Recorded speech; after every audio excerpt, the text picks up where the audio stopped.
especially dangerous weather situations. Specially built receivers are automatically activated to warn of the impending hazard.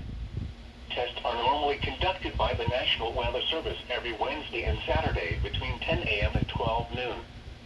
When there is a threat of severe weather in the area, the test is postponed until the first good weather day.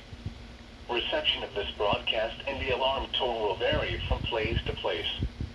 This variability, normally more noticeable at greater distances from the transmitter, will occur even though you are using a good quality receiver in perfect working order. The warning alarm will be activated for severe thunderstorm, tornado, and flash flood watches, and for severe weather warnings affecting the following counties in the KIH 54 listening area: Bibb, Blount, Chilton, Coosa, Jefferson, St. Clair, Shelby, Tuscaloosa, and Walker. This has been a test of the NOAA Weather Radio Warning Alarm device. We now return to our normal programming.